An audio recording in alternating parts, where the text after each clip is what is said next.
जब तक वह जमीन पर था कुर्सी बुरी थी, जा बैठा जब कुर्सी पर वह जमीन बुरी हो गई। यह कविता है कुर्सीनामा और कवि हैं गोरख पांडे। गोरख पांडे के अंदर के कवि की सही लोकेशन वहां है जहां आक्रोश पलता है। वो कवि ही क्या जो सत्ता विरोधी ना हो। जो कवि सत्ता विरोधी है असल में वही कवि जन कवि होता है। गोरख पांडे को गुजरे हुए एक लंबा अरसा हो चुका है, लेकिन जैसे जैसे समय बीतता गया वैसे वैसे गोरख पांडे की प्रसिद्धि बढ़ती ही रही।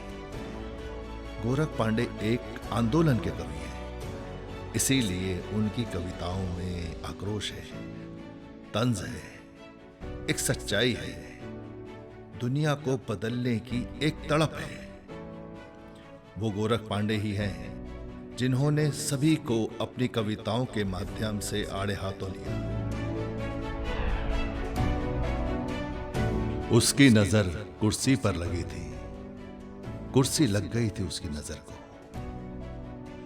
उसको नजरबंद करती है कुर्सी जो औरों को नजरबंद करता है। कद है कुर्सी, कुर्सी के मुताबिक वह बड़ा है, छोटा है, स्वाधीन है या आधीन है, खुश है या गमगीन है। कुर्सी में जज्ब होता जाता है एक अदद आदमी।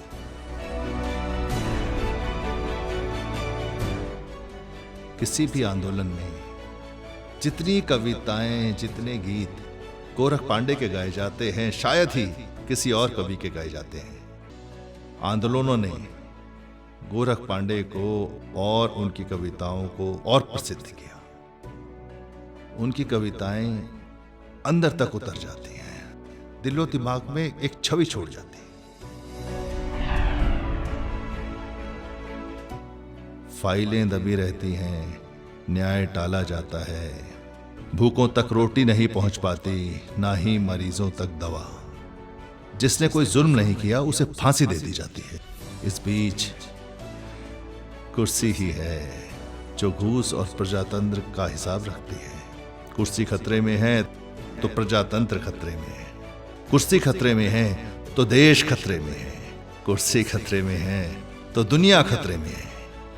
कुर्सी ना बचे तो भाड़ में जाए प्रजातंत्र, देश, दुनिया।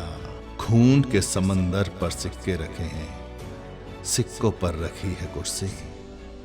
कुर्सी पर रखा हुआ तानाशाह एक बार फिर कत्ले आम का आदेश देता है।